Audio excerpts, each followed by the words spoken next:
읽겠습니다. 누가복음 11장 2절입니다. 오늘은 누가복음 11장 2절, 마태복음 6장 9절에서 10절입니다.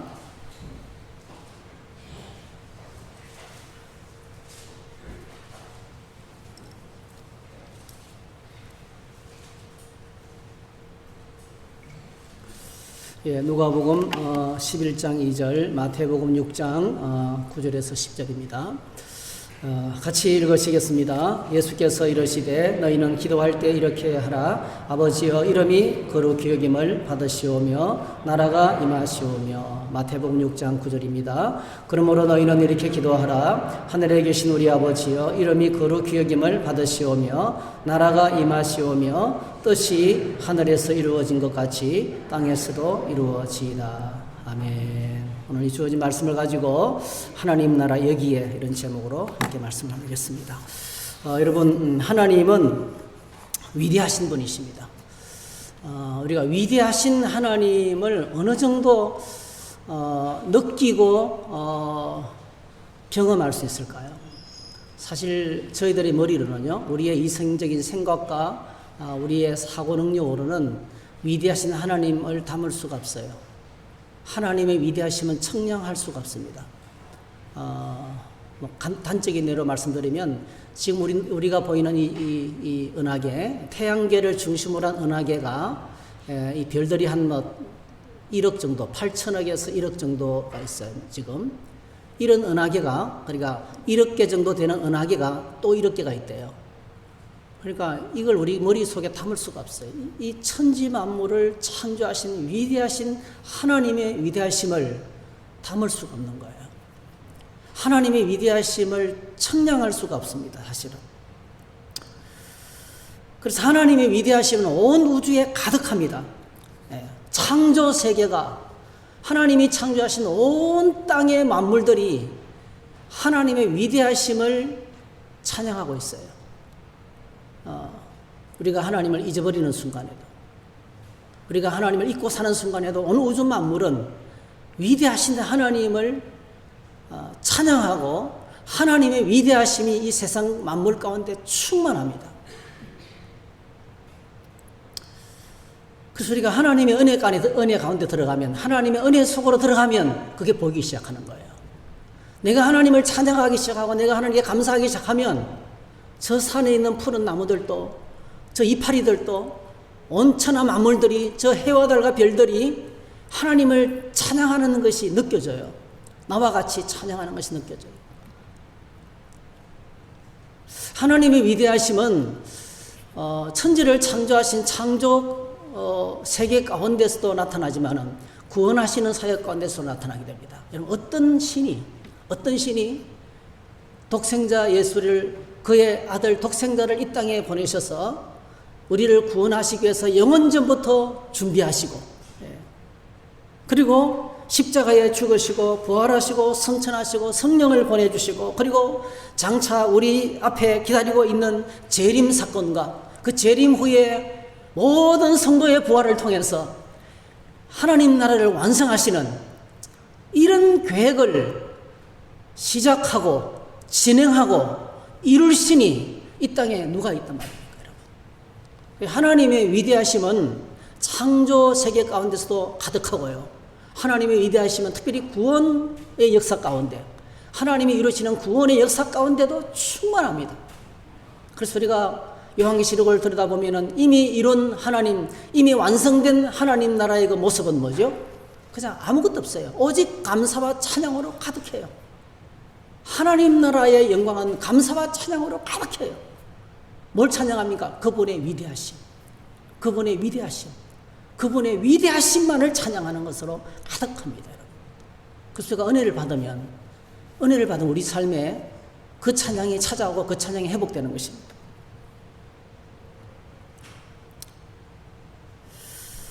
그러므로 여러분, 하나님의 이름보다 더 높고 위대한 이름은 없습니다.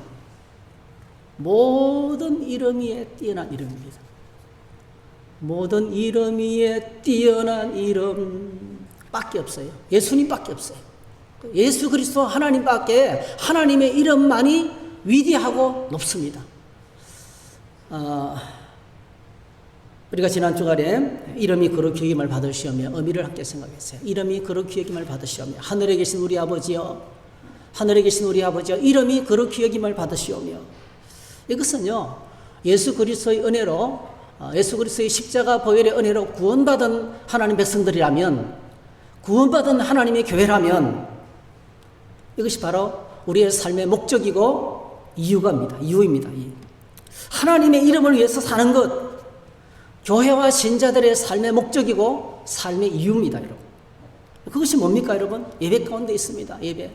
예배 가운데 하나님의 이름이 높임을 받으시는 거예요. 기도 생활 가운데 있습니다. 여러분. 기도 생활 가운데 하나님을 잃어버리면 형식주의자가 됩니다. 함께 모여서 교제하는데도 하나님이 안 계시면 그건 끝나는 거예요. 그냥 침묵단체일 뿐인 겁니다. 우리가 섬기는 모든 봉사에도 하나님의 이름을, 그래서 우리 신앙생활의 모든 신앙생활의 목적이 그분의 이름을 위한, 하나님의 이름을 위한 일입니다, 여러분. 만약에 이것을 잃어버린다면, 하나님의 이름을 잊어버린다면 그것은 바로 목적을 잃어버리는 것이고 우리의 삶의 이유를 잊어버리는 것이고 길을 잃고 방황하는 상태가 된 것이고요, 돌아갈 항구를 잃어버린 난파선과 같은 것입니다. 아무리 그 배가 화려해도 돌아갈 항구가 없는 떠돌이 배에 불과한 것입니다. 하나님 이름을 묵상하다가 한 사람이 떠올랐어요. 사울왕입니다, 여러분. 사울왕과 다윗이 이야기를 잘하고 있어요. 어느 날 사울왕은 자기 이름에 눈을 뜨기 시작했습니다. 전쟁에서 이기고 돌아온 블레셋과의 전투에서 나라를 구한 공신 다윗왕이 전쟁에서 이기고 돌아오는데 백성들이 노래를 부르는 겁니다. 사울은 천천히요 다윗은 만만히로다.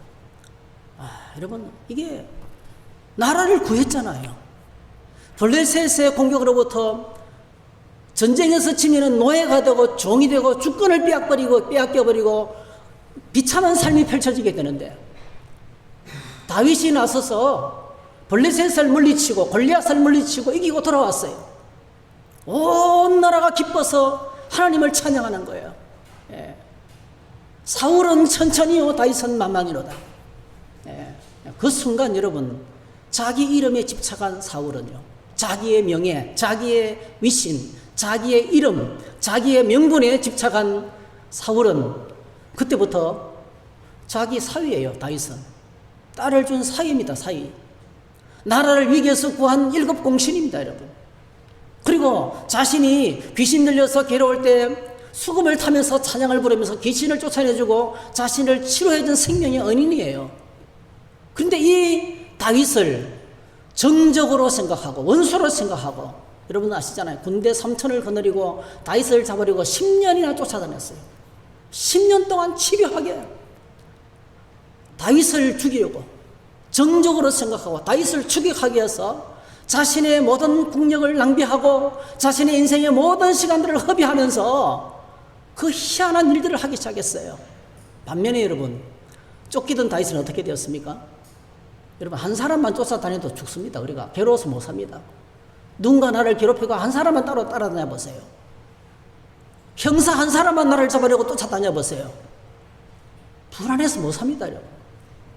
근데 다윗을 잡으려고 다니는 사람은 군대가 3천이에요. 하루 이틀 다니고 10년입니다, 여러분.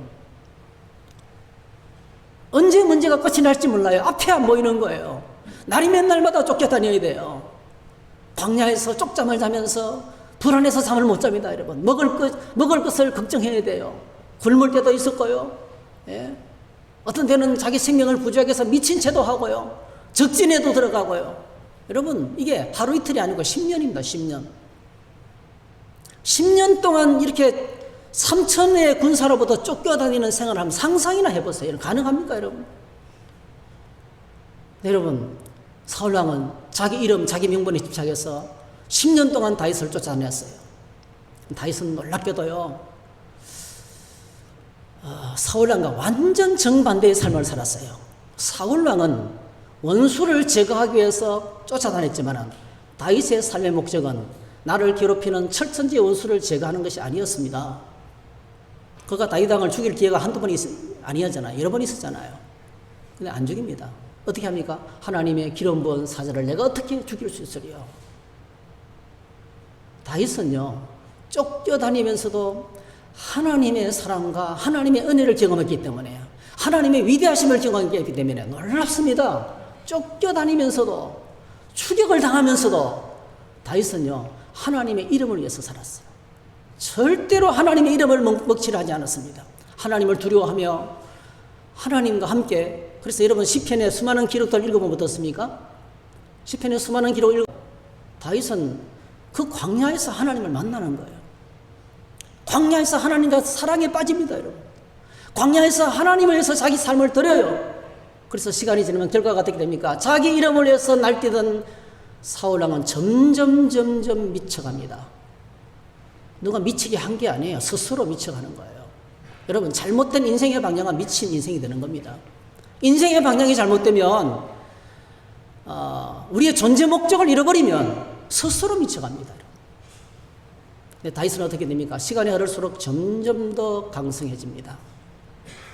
점점 더 강성해집니다. 자꾸 사람들이 붙어요.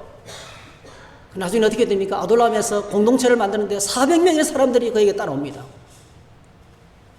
그들이 광야에서 쫓기면서 훈련받았는데요, 그 400명의 아둘람 공동체가 어떻게 됩니까? 장차 이스라엘을 통일시키는 1급 공신들이 됩니다.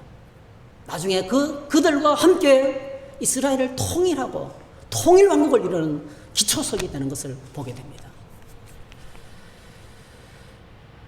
그래서 오늘 저와 여러분들이 하나님의 이름이 거룩히 여김을 받으시오며, 주님께서 주기도문을 우리 공동체의 기도를 이야기하면서 첫 번째 기도 제목이에요. 이 첫 번째 기도 제목을 주신 이유가 있어요. 오늘 교회와 저희들의 삶이 하나님의 이름을 잊어버리는 순간에 우리는요, 너무 우스꽝스러운 인생이 되는 거예요. 교회가 하나님의 이름을 잊어버리면, 하나님의 이름을 거룩하게 하옵시며 주님의 이름이 거룩히 여김을 받으시며 첫 번째 기도를 잃어버리면 교회는 방향을 잃어버리는 것입니다. 성도가 이걸 잃어버리면 삶의 목적을 잃어버리는 것입니다.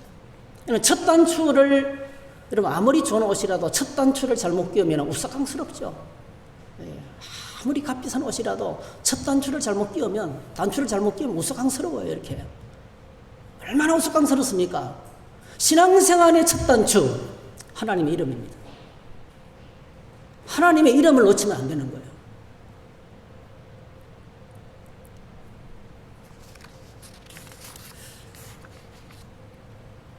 노아의 홍수 후에 타락한 인류가 쌓아올린 바벨탑의 구호가 뭔지 여러분 아실 거예요.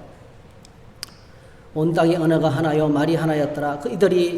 이에 그들이 동방으로 옮기다가 신할 평지를 만나 거기 거류하며 서로 말하되, 자 벽돌을 만들어 견고히 굽자 하고, 또 말하되, 이에 벽돌로 돌을 대신하며 역청으로 진흙을 대신하고, 또 말하되 자 성읍과 탑을 건설하여 그 탑 꼭대기를 하늘에 닿게 하여 우리 이름을 내고 온 지면에 흩어짐을 면하자 하였더니, 이게 바벨탑 사건이에요. 바벨탑 사건의 큰 캐치프레이즈는 우리 이름을 내자는 거예요. 우리 이름을 내는 것. 하나님께서 내려오셔서 무산시켜버렸어요. 언어를 혼잡케 하면서 그들이 숲으로 돌아가기만, 우스꽝스러운 존재가, 그 엄청나게 여러분 이 벽돌을 꿈고 건축술의 어마어마한 발달과 엄청난 문화적인 진보가 있었어요. 여러분 하늘 꼭대기를 닿게 할 만큼 건축물을 쌓아 올리는 거예요. 근데 목적이 우리 이름을 위하여. 성경은 이렇게 규정합니다. 성경은 하나님의 이름을 잊어버리고 자기 이름을 앞세우기 시작하면 그게 악이라고 말합니다. 악은 딴 게 아니에요. 딴 것이 아닙니다. 뭐 죄를 짓고 도둑질하고 이게 아닙니다, 여러분. 하나님을 무시하고 내 이름을 드러내는 거예요. 그게 마귀입니다, 마귀. 사탄이 원래 그렇게 했어요. 이사야서 14장 12절 15절 루시퍼, 사탄이 어떻게 쫓아나는지를 소개하고 있습니다. 너 아침의 아들 계명성이여 어찌 그리 하늘에서 떨어졌으며 너 열국을 엎은 자여 어찌 그리 땅에 찍혔는고, 내가 내 마음에 이르기를 내가 하늘에 올라 하나님의 뭇별 위에 내 자리를 높이리라. 내가 북극 지폐의 산 위에 앉으리라. 가장 높은 구름에 올라가 지극히 높은 이와 같아지리라 하는도다. 그러나 이제 내가 소울 곧 구덩이 맨 밑에 떨어짐을 당하리로다 했어요. 사랑하는 성도 여러분, 오늘 우리는 날마다 결정해야 돼. 누구 이름을 낼 것인가? 누구 이름을 위해서 살 것인가? 아니면 하나님의 이름을 영화롭게 하는 것이 내 삶의 목적인가? 우리가 늘 우리 자신을 점검하고 또 구하고 선택하고 결정해야 될 것이 바로 첫 번째 항목입니다. 한번 따라하실까요? 이름이 거룩히 여김을 받으시오며, 첫 번째로 주신 목적이 바로 보이는 거죠. 하나님의 이름이 거룩히 여김을 받으시는 것이 예배입니다. 예배. 우리 기도생활, 말씀생활, 우리의 함께 모여 교제하는 모든 삶의 목적, 신앙생활의 모든 최고의 목적이 하나님의 이름을 영화롭게 하는 것입니다. 잊지 말아야 될 사건을 우리가 소개하고 있습니다. 그 다음에 이제 나오는 기도의 제목이 나라가, 하나님 나라가 임하옵시며, 나라이 임하옵시며, 나라이 임하옵시며, 나라가 임하시오며, 이렇게 기도하고 있습니다. 누가복음은 아주 간단하게 기도하고 있죠. 예수께서 이르시되 너희는 기도할 때 이렇게 얘기하라. 아버지여 이름이 거룩히 여김을 받으시오며. 첫 번째 기도가 이거고요. 잊지 마시기 바랍니다. 두 번째는 뭐죠? 그래서 이 첫 번째 기도는 우리 신앙생활의 상태를 점검하는 시금석이에요. 오늘 내 신앙이 바른 길을 가고 있는가? 내 삶의 목적이 바른 것인가? 늘 체크하는 첫 번째 관문이고요. 그 다음에 두 번째가 나라가 임하시오며. 아주 간단합니다. 나라가 임하시며. 누가는 간단하게 기도했어요. 하나님 나라. 그 다음에 두 번째 우리가 구해야 되는 것은 하나님 나라를 구해야 된다는 거죠. 마태복음은 조금 설명을 합니다. 하나님 나라가 임하시는 것이 무엇인지를 설명합니다. 6장 10절에 보니까 나라가 임하시오며 뜻이 하늘에서 이루어진 것 같이 땅에서도 이루어지다. 나라가 임하는 것은 딴 게 아니고 하나님의 뜻이 하늘에서 이루어진 것처럼 이 땅에서 이루어지는 겁니다. 하나님의 나라는 말씀으로 임합니다. 할렐루야. 하나님의 뜻이 무엇인지 알아야 되는 거예요. 오늘 저와 여러분들이 성경을 통해서 우리에게 주시는 하늘의 뜻이 무엇인지를 붙잡는 거예요. 그 뜻이 내 삶 가운데, 내 가정 가운데, 우리 교회 가운데 이루어지는 것입니다. 꼭 기억하셔야 돼요. 나의 뜻이 아니에요. 나의 야망이 아닙니다, 여러분. 나의 철학도 아닙니다. 내 생각도 아니에요. 하늘의 뜻이, 말씀을 통해서 하나님의 뜻이 나의 삶의 현장에 이루어지는 것이 나라가 임한다는 것이다. 이렇게 설명을 해주고 있습니다. 그리고 마태복음은 이제 우리가 마지막에는 우리가 구해야 될 기도를 총정리하고 있죠. 마태복음 6장 33절 다 같이 한번 읽으십시다. 시작. 그런즉 너희는 먼저 그의 나라와 그의 의를 구하라. 그리하면 이 모든 것을 너에게 더하시리라. 오늘 저희들이 구해야 될 가장 큰 것, 하나님의 나라와 하나님의 의를 구하라는 것입니다. 하나님의 나라를 구하고 하나님의 의를 구할 것을 말씀하시면서 이제 이 전체 기도에 대한 주님의 강의가 총정리되고 있습니다. 여러분, 하나님 나라가 어떤 것인가요? 우리가 말씀을 많이 들었지만 이미 어렴풋이 알고 계시죠? 하나님 나라가 어떤 것입니까? 하나님 나라가 어디에 있습니까? 모든 종교에는 유토피아가 다 있어요. 유토피아라 말하는 유 플러스 토포스라는 뜻입니다. 유라는 것은 없다, 아니다. 토포스는 장소입니다. 장소. 그런 장소는 없다 이 뜻이에요. 그런 장소는 없다는 것이 유토피아예요. 유토피아의 말의 근원이 그런 데는 세상에 아무 데도 없다는 거예요. 유, 없다, 토포스, 장소. 없다는 뜻이에요. 유토피아는. 유토피아가 있어요? 모든 종교에는 유토피아가 있어요. 불교에는 극락 왕생의 세계가 있고요. 도교에는 무릉도원이 있습니다. 그렇죠? 회계와 기독교에는 천국이 있습니다. 도대체 그곳이 언제 어떤 곳입니까? 언제 어디에 어떻게 갈 수 있는 곳이 그곳입니까? 회교의 천국은요, 성전을 위해서, 거룩한 정쟁을 위해서 자살 폭탄 테러를 하면 천국에 가는데, 바로 가는데, 천국에 들어가자마자 70명의 아내들과 같이 희낙낙하면서 산대요. 한 명의 아내하고 사는 것도 어려운데 70명의 아내하고 한번 살아보죠. 정말 천국일까요?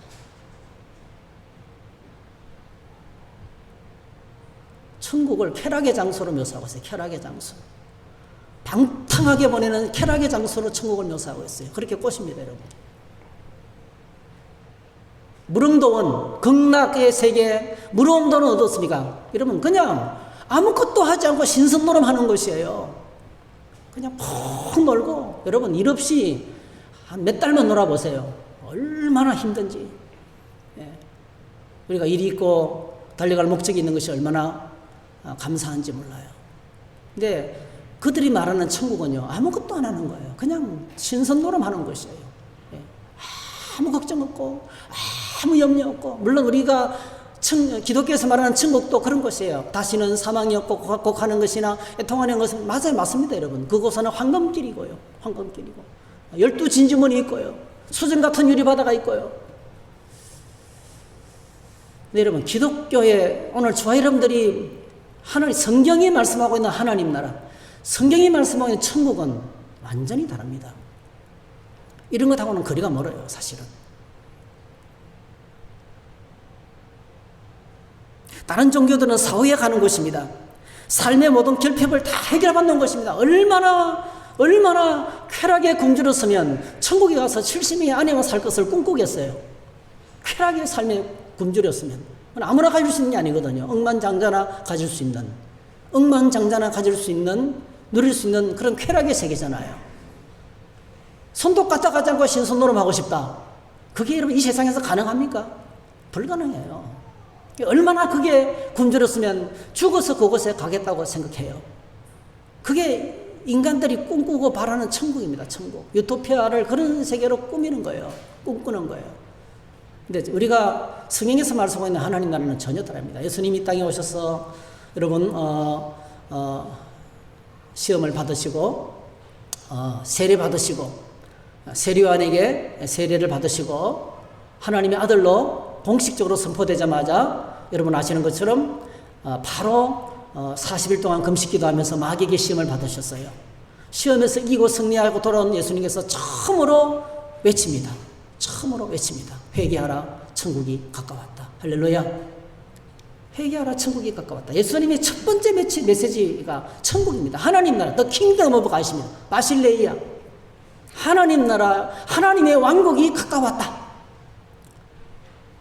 마가복음은 이렇게 말합니다. 요한이 잡혀누고 예수께서 갈릴리에 오셔서 하나님의 복음을 전파하여 이르시되 때가 찼고 하나님의 나라가 가까이 왔으니 회개하고 복음을 믿으라 하시더라. 적어도 예수님의 말씀에 의하면 하나님 나라는, 성경에서 말씀하는 하나님 나라는 죽어서 가는 나라가 아닙니다, 여러분. 그 나라는 예수님과 함께 이 땅에 왔어요. 그 나라는 어떻게 합니까? 회개하고 믿을 때에 회개하고 복음을 믿는 것하고 깊은 관계가 있어요. 성경에서 말씀하고 있는 하나님 나라는 죽어서 왕생극락하고 희낙락하고 신선노름하는 것이 아니란 말이에요. 이 땅에 여기 임하였어. 이 땅에 여기 하늘나라가 찾아왔어요. 이 땅에 주님을 모시고 살아가는 심령과 가정과 일터 가운데 찾아오는 임하는 하나님 나라입니다. 마태복음 17장에 변화산에서 아직도 주님이 십자가 전인데 천국이 임했어요, 여러분. 이 땅에 하나님 나라가 임하는 거예요.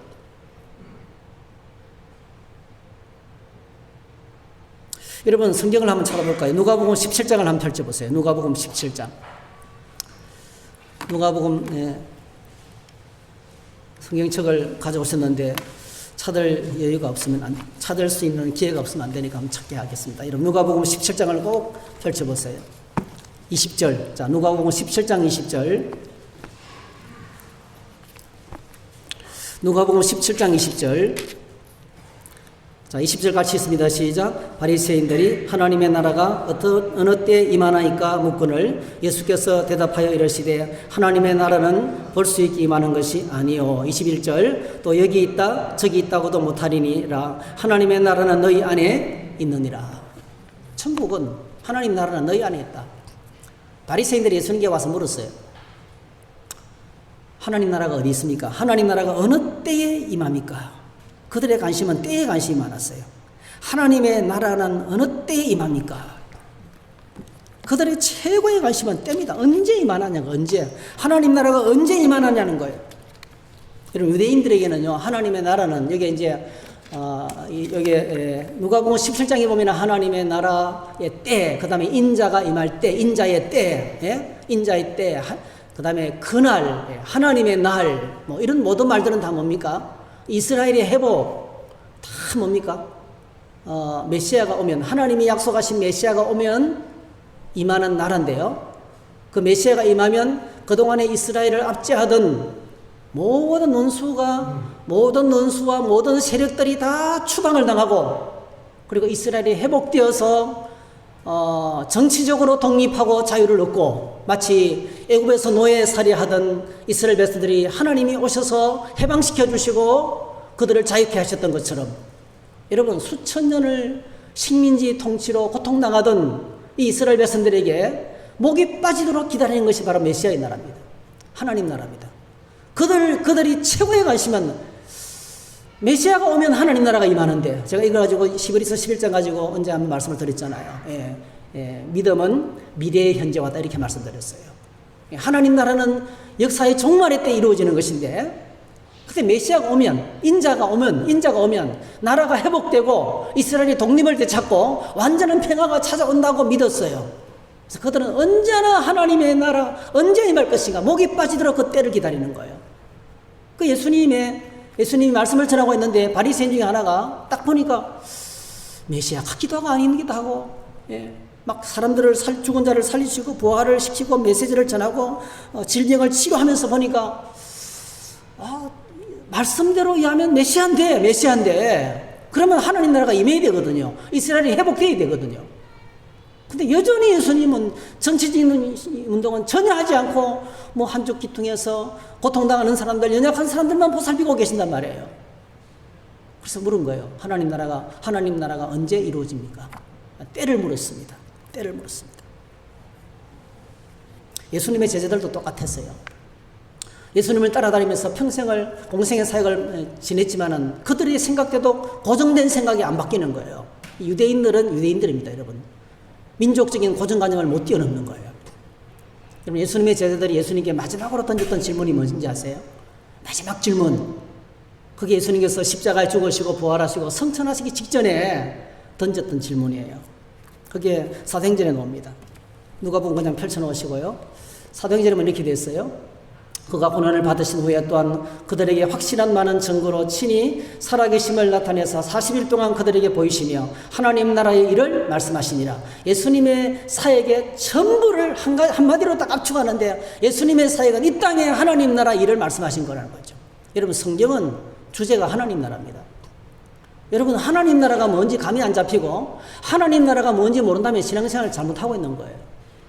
성경 전체의 가르침이, 예수님이 이 땅에 오셔서 말씀하신 모든 것들이 십자가에 죽으신과 부활과 성천이 우리 개인만 구원받고 잘되고 행복하게 사는 것으로만 생각한다면 신앙생활 잘못하고 있는 거예요. 주님의 가르침 전부는 하나님 나라입니다. 하나님 나라에 눈을 열어야 돼요. 4절, 사도와 함께 모여서 그들에게 분부하여 이르시되 예루살렘을 떠나지 말고 내게서 들은 바 아버지께서 약속하신 기다리라. 요한은 물로 세례를 베풀었으나 너희는 몇 날이 못되어 성령으로 세례를 받으리라. 6절, 그들이 모였을 때 마지막 질문하는 거예요. 예수님에 대한 마지막 질문. 예수께 있죠 이르되 주께서 이스라엘 나라를 회복하심이 이때니까. 바리새인들하고 똑같아요. 여전히 이 제자들의 머릿속에는 이제 당신이 이스라엘을 회복하십니까? 그때 예수님께서 뭐라 그랬어요? 이스라엘의 회복의 때는, 하나님 나라의 때는 나도 모른다. 나 오직 하나님께 달려있다. 너희가 알 바도 아니다. 알아도 뭐 별로 중요한 건 아니다. 그리고 오직 성령이 너에게 임하시면, 한번 따라하실까요? 오직 성령이 임하시면. 하나님 나라 보세요. 하나님 나라 관계 있는 거, 하나님 나라가 회개하고 믿는 거 하고요, 회개하고 복음을 믿는 거 하고요, 뭐하고 관계 있습니까? 오직 성령이 임하시면. 오직 성령이 임하심과 굉장히 깊은 관계가 있는 거예요.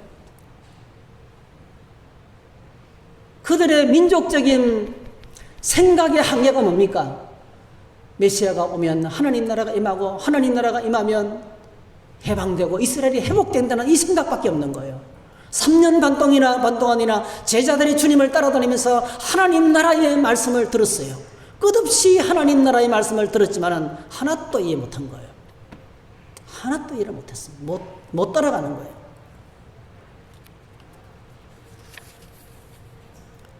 예수님이 대답을 보세요. 누가복음 17장 다시 돌아옵니다. 20절, 21절. 하나님 나라는 볼 수 있게 임하는 나라가 아니요.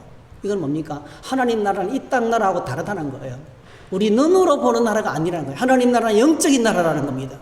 영적인 나라. 땅이 필요 없는 나라. 백성이 있고 왕이 있고 백성이 있지만은 영역은 영적인 것이기 때문에 눈에 보이는 나라가 아니라, 하나님 나라는 눈에 보이는 나라가 아니라는 겁니다. 그 다음에 하나님 나라는 너희 안에 있느니라. 하나님의 나라는 너희 안에 있느니라. 하나님의 나라는 하나님의 왕이신 예수 그리스도를 모신 심령 안에 있느니라. 할렐루야. 우리가 함께 모여 기도하며 셀 모임을 가질 때 그 셀 가운데 주님을 모시고 주님이 계실 때 그것이 바로 하나님 나라 통치가 임하고 하나님 나라가 임한다는 거예요. 몇 사람이 모였지만 예수님의 이름으로 모인 그곳에 주님이 계시는 거예요. 그게 하나님 나라가 우리 모임 가운데, 예배 가운데 하나님 나라가 임한다는 거예요. 신자들의 모임 가운데 하나님 나라가 있다는 거예요. 22절 25절 또 제자들에게 이르시되 내가 때가 이르리니 너희가 인자의 날 하루를 보고자 하되 보지 못하였느니라. 23절 그날이 되면 어떤 일이 벌어집니까? 사람이 너에게 말하되 보라 저기 있다 보라 여기 있다 하리라. 여러분, 종말의 시간이 되면 거짓 그리스도가 막 나타난다는 거예요. 이단들이 막 나타난다는 거예요. 그래서 모두가 다 자기가 메시아라고, 자기가 하나님 나라 왕이라고 떠들어댄다는 겁니다.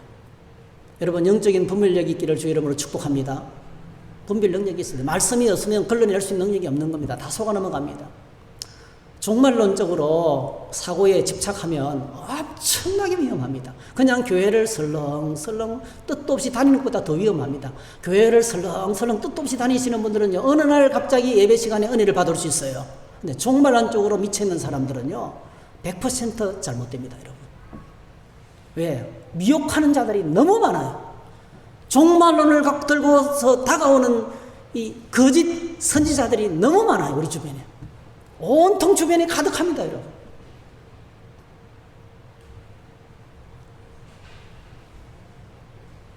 (25절) 그러나 그가 먼저 많은 고난을 받으며 이 세대에게 버림받아야 하려. 메시아가 왔지만은 반드시 그 세대를 한 가지가 남았어요. 그게 바로 뭡니까? 십자가예요. 하나님의 나라는 십자가와 부활과 성천과 성령 강림을 통해서 이루어진다는 거죠. 십자가의 고난 없이 안 된다는 거죠. 메시아가 와서 비참하게 죽임을 당할 거라는 겁니다. 자, 그리고 26절 노아의 때에 된 것과 같이 인자의 때도 그러하리라. 하나님의 나라는 어느 날 갑자기 찾아오는데 26절 노아의 때와 같다는 거예요. 그 다음에 롯의 때와 같다는 겁니다.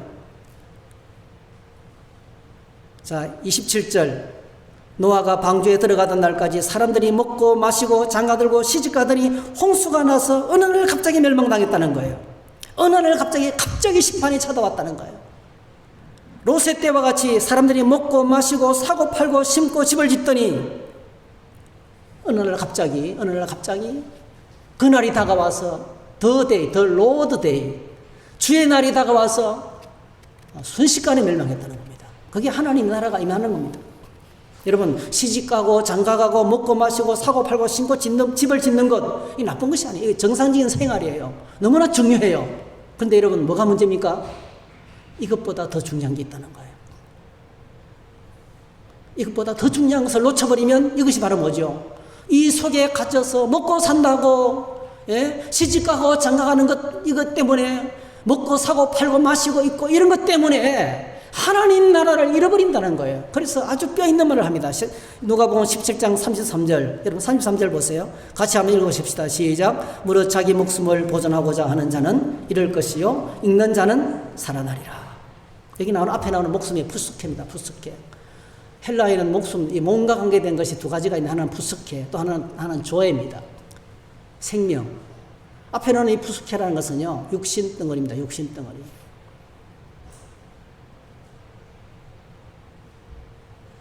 왜 많은 사람들이 시집가고 장가가고 먹고 사고 팔고 돈 버는 일에만 집착합니까? 자기 몸뚱아리만 생각하는 거예요. 몸뚱아리 생명만 생각하는 거예요. 근데 오늘 저와 여러분들이 하나님 나라를 기다리는 삶은 이 몸뚱아리만 생각하면 안 된다는 거예요. 하나님 나라의 영원한 생명을 위해서 하나님 나라의 영원한 삶을 위해서 육신적인 육체의 정욕을 컨트롤하고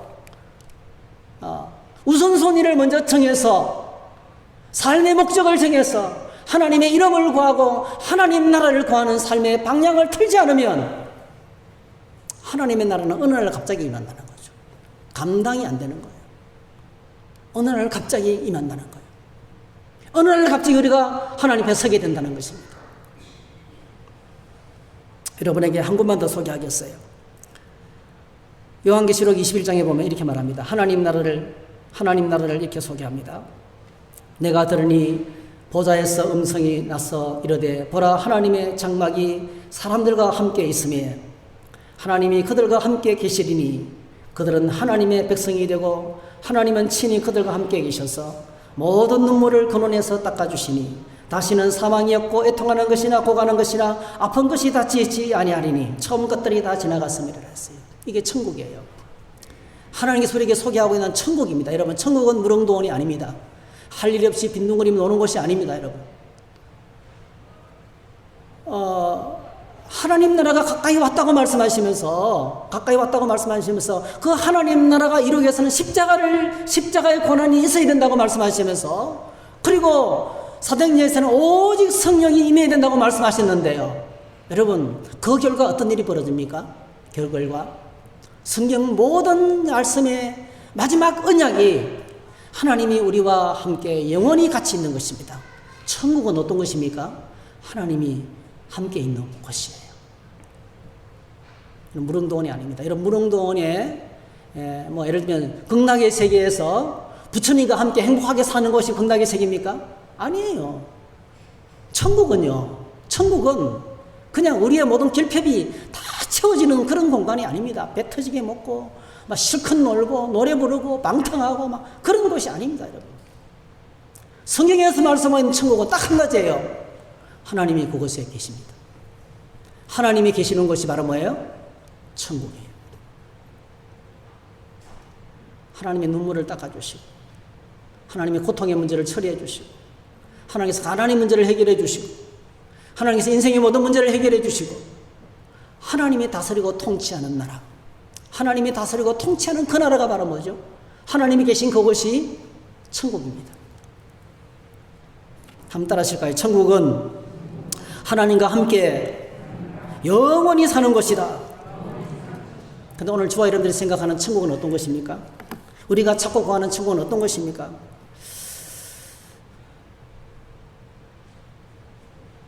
유대인들과 예수님의 제자들이 주님과 함께 있으면서 꿈꿨던 천국하고 오늘 우리가 가지고 있는 천국하고 거의 비슷합니다. 너무나 우리는 천국이 너무나 현실적인 거예요. 너무 현실적인 필요를 구하는 나라입니다. 예수님께 잘못 보이고 하늘께 잘못 보이면 천국은 잃어버릴 것 같고, 예배 안 드리면 천국은 못 갈 것 같고, 예배는 나오는데 안 기뻐요. 돈도 좋아요. 돈도. 이 땅에 돈이 너무 좋은 거예요. 이 땅의 것이 너무 좋은 거예요. 그래서 예쁜 여자가 지나가면 남자의 눈알이 움직이는 것처럼 오늘 신자들이, 하나님을 믿는 그리스도의 백성이 천국의 영광에 눈이 멀지 않고요, 그 천국만 바라보지 않고 하나님만 바라보지 않고 우리 눈알이 돌아가는 거예요. 주님께서 말씀하셨어요. 재물과 하나님을 겸하여 섬기지 못한다 그랬어요. 그런데 그렇게 살다가요, 그렇게 주님 신앙생활을 하다가 천국에서 하나님 앞에서 영원히 산다. 행복할까요? 괴로울까요? 여러분, 행복할까요? 괴로울까요? 여러분, 다른 여자하고 바람 피우던 남자가요, 집안에서 아내와 같이 사는 것이 행복할까요? 불행할까요?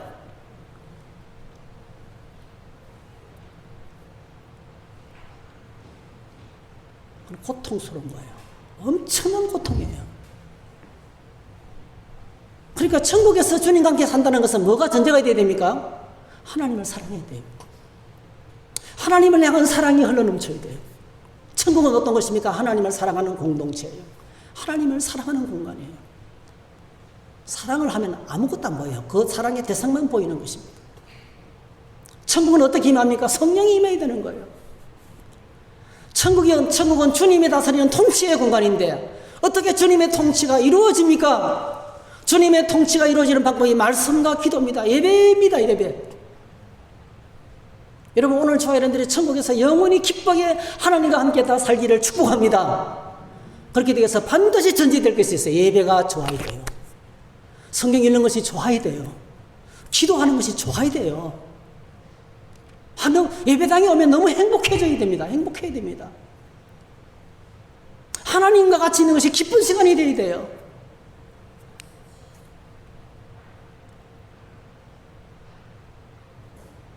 천국은 죽어서 가는, 물론 주님의 재림으로 완성됩니다. 하나님 나라는 예수님의 재림으로 완성됩니다. 오늘 저와 여러분들 이 땅을 마치고 눈을 감는 순간에 영원한 천국에 들어갑니다. 우리 인생의 종말과 개인적인 종말과 우주적인 종말로 말미암아 천국은 완성이 되는 거예요. 근데 꼭 기억하셔야 돼요.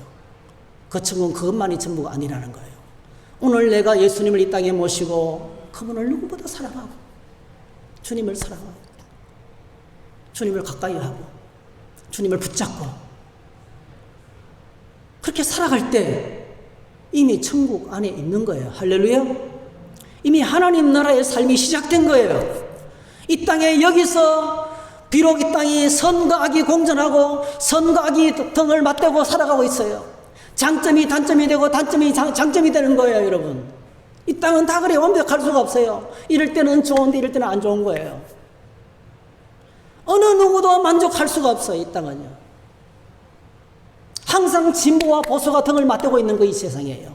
이 땅은 항상 갈등이 있어요. 여러분, 절대로 완전하지가 않습니다. 여러분, 그러나 놀랍게도 우리가 어떤 상황에 있든지 예수님을 내 인생의 왕으로 모시고, 할렐루야, 예수님을 내 인생의 왕으로 모시고, 주님 오늘도 내가 예수님을 내 마음에 모십니다. 내 인생 가운데 들어오십시오. 모든 나의 삶을 언언하겠습니다. 오늘 주님과 함께 살겠습니다. 우리 가정 안에 들어오십시오. 내 심령 가운데 들어오십시오. 우리 교회 모임 가운데 들어오십시오.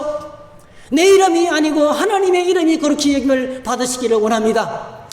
하나님의 통치가 이곳에 임하시기를 원합니다. 그렇게 여러분, 하나님 나라를 사모하며 완전하지는 않아요. 때때로 예쁜 여자가 지나가고 황금이 보면 눈이 돌아가요. 우리 눈이 돌아갑니다. 다 돌아갑니다. 여러분, 사도 바울이 뭐라 그랬어요? 오호라 나는 공고한 사람이로다. 사도 바울도요, 죽겠다는 거예요. 여러분, 이 유혹에 우리가 낙해서 넘어가는 거예요. 항상 성령 충만할 수가 없어요. 근데 놀랍게도 여러분, 놀랍게도 우리 신앙생활을 돕는 분이 누굽니까? 성령이세요. 오직 성령이 임하시면, 오직 성령이 임하시면 예수님이 내 삶의 왕으로 들어오십니다. 할렐루야. 성령 충만한 공동체 안에 주님이 들어와 계십니다. 그 공간에 성령 충만한 초대교회를 보십시오. 여러분, 두려워 떨던 그들 예수님의 십자가 부활과 성천까지 목격했어요.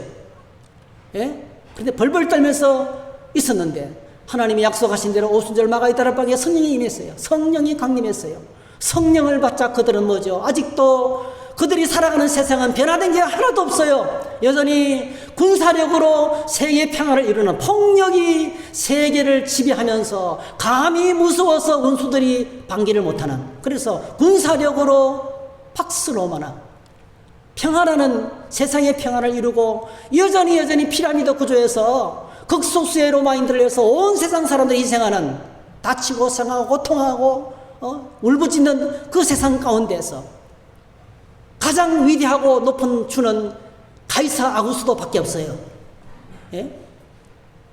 가이사 아구스도가 유일하게 주입니다, 여러분.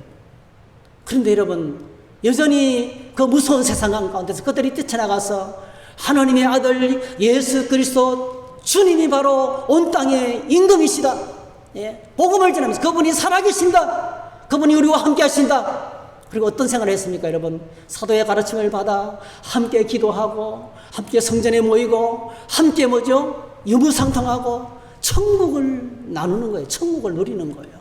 이 땅에서 하나님의 천국을 경험하는 공동체의 시작이 교회였습니다. 그게 교회 생활의 시작이었습니다. 그래서 천국은 우리 힘으로 안 됩니다, 여러분. 우리 지식으로 안 됩니다. 하나님의 성령이 임하셔야 되는 거예요. 그래서 우리가 기도해야 되는 거예요. 하늘에 계신 우리 아버지여, 이름이 거룩히 여김을 받으시오며, 따라합시다. 나라가 임하옵시며, 나라가 임하옵시며. 하나님의 마음 가운데 하나님 나라가 임하기를 원해요. 그러면 성령으로 기뻐하는 거예요. 성령 안에서 살아가는 거예요. 육체의 욕심에 이끌리지 않고 하나님의 성령을 따라서 살아가는 거예요. 아무도 못 말려요. 아무리 세상에 핍박이 오고 고난이 와도 기뻐합니다, 여러분. 성령 안에서 의와 평강과 희락을 누리면서 천국의 심령이, 천국의 삶이 시작되는 겁니다. 교회는 이런 공동체입니다, 여러분. 이게 바로 신자입니다, 여러분. 그래서 주기도문을 공동체에 주신 기도문으로 제가 다시 보면서 제가 깨달은 거예요, 여러분. 하나님의 이름이 거룩히 여김을 받으시오며, 첫 번째예요. 하나님 나라가 임하기를 원합니다. 내가 하나님 나라 백성이 되기를 원합니다. 내가 하나님의 통치 속에 살아가기를 원합니다. 사랑하는 성도 여러분, 오늘 저와 여러분들이 천국을 누리시기를 축복합니다. 아직도 뭔가 부족해가지고 더 달라는 게 아니고요. 천국 백성으로서 누리는 거예요. 기쁨을 누리는 거예요. 감사를 누리는 거예요. 기뻐하며 살아가는 거예요. 천국이 임하면요, 막 베풀고 나눕니다, 여러분. 초대교회 공동체 나눕니다, 너무 큰 은혜를 받았기 때문에, 너무 큰 하나님의 통치 가운데 들어와 있기 때문에, 너무 위대하신 분을 모시고 살기 때문에 아무런 걱정이 없어요. 다 채워주시고 공급해 주실 것이기 때문에 천국의 삶의 특징은 베푸는 삶입니다. 핍절한 사람, 그 중에 핍절한 사람이 없으니, 밭이 있는 사람 밭을 팔아다가 헌금하니까 여러분 교회는 그걸 전부 다 뭡니까? 100% 굶주린 사람들 위해서 다 썼습니다. 오늘 우리의 가정이, 우리의 삶이, 우리의 인생의 모습이 하나님의 천국을 이 땅에서 누리고, 우리 가정이 천국되고, 교회가 천국되고, 우리 셀 모임이 천국이 되고, 교회 예배와 교회 모든 공동체가 천국이 되고, 내가 사는 직장이 한 사람의 숨이 있게 되어서 거기서 신의 모임을 하고 찬송이 터지고 기도하면서 천국이 임하고, 이게 이 땅에 우리에게 이게 바로 비전이고 사명이고, 이게 우리의 꿈이고, 이게 오늘 저와 여러분들의 인생의 성도들이 나아가고 교회가 앞을 향해서 나가야 될 목적이고, 이 땅에 존재하는 존재의 이유인 것입니다. 이걸 붙들고 함께 저와 여러분들이 하나님을 섬기는 하나님 나라를 이룰 수 있기를 주의 이름으로 축복합니다. 할렐루야. 우리 함께 찬양하겠습니다. 이 찬양 참 좋은 찬양이에요. 438장 내 영혼이 은총 입어 중한 재짐 벗고 보니 슬픔 많은 이 생상도 천국으로 하도다. 우리 함께 찬양하겠습니다.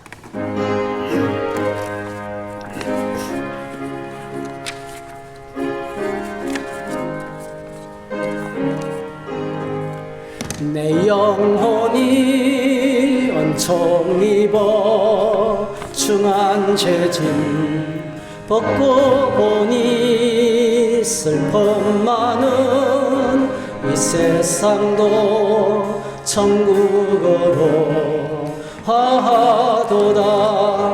할렐루야 찬양하세.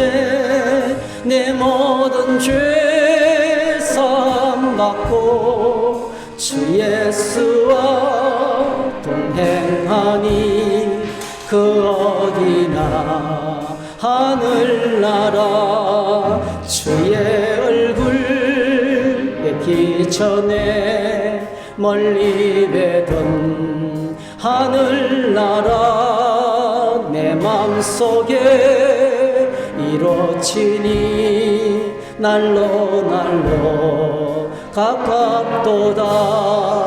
할렐루야 찬양하세. 내 모든 죄 사함 받고 주 예수와 동행하니 그 어디나 하늘나라 높은 산이 거친 들이 초막이나 궁궐이나 내 주 예수 모신 곳이 그 어디나 하늘나라. 할렐루야 찬양하세. 내 모든 죄 사함 받고 주 예수와 동행